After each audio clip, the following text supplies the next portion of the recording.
我路内，因其三日热铁丝，因三有木大一起，有木大只做木力，老有有我一类菜，你只有我一类多，有只有老莫一弄，有做梦因有老多，有肚子因有老焦，有热有崩路古木，有只有莫路乱做，有对美女bỏ路多，vì không mua lọt chính lọt cho, tên nhiệt lùa有谁修波，vì lúc trai你对lọt cho mù ô nhân tự dù luôn khó mua. Hôm nay nhỏ đi chỉ tao mù, nhị thích gì mà dù danh lưu, đi sát đầu hồi dù lưu chia, hay tiệm ô trà dù nhị kia, nhị thích gì cứ chưa cứ tua cứ tao nó tận luôn này yếu plô, nhị yếu không chờ trôi dù ná, rồi lưu mình thầy chỉ tay ta, nhị chồng tận tí lưu xuống chia, giặc ca lưu xuống tờ dù niệm, tí nhị cười dù lưu ta hầu, thầu chỉnh mê chỉ bao ca hầu, chỉ bao hay tiệm em mỗi nông chỉ mình thầy yếu mù ô lưu này em mỗi nông chỉ tụi mình thầy yếu tận luôn cho vì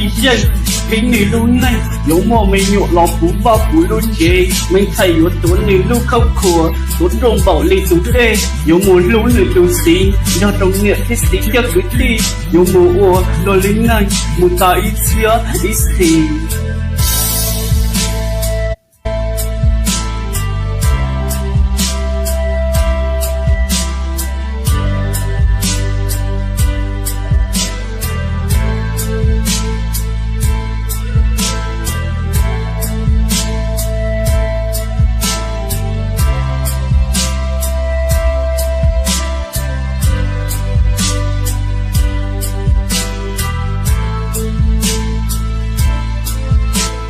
Một mùa lúc này, lúc khi họ chỉ dòng lên phố, nhiều dân xã có một số núi, có nhiều sợ bỏ nhiệt thiết sĩ, bắt chụp trong tiếng nó có gì, vì nhiệt thiết sĩ lúc tiên trị, lọt sông mong riêng lò linh nó, dù ôn sai chỉ dù mùa ô, lô linh nhau một tổ tự cho, lô linh vào một tổ tân thô, dù dân chỉ sản chạy mù lịch, lọt sông mong dù kia chỉ đi, dù tao tật mù phi dù lúc này, tờ nhiệt thiết sĩ dù lọt chạy, mình thấy dù chỉ mù y nông, lọ y nông chỉ dân dù mù, lúc có một tiền chạy dù bông ấy yuan do nhiệt sau mấy cái sông, lúc có một tiền chạy yuan do chỉ cái sông sông mù thâu sông, thấu một cái nhua xưa, nó chạy lọt sông lên nghỉ nhô tê, thấu một cái tu xưa dù sông để chỉ mua lấy tiền rồi, ô lưu xưa thế, mùa nhà mày dây, dây chỉ dùng gì, do luồng mù, chỉ dùng đi thấu tiền rồi dù nhiệt kết tí, dù mù cứ có mua rồi dù lưu chua, dù lưu gì, có chỉ xong thôi lột tê, có một tôi trả hồ luôn liệt tê,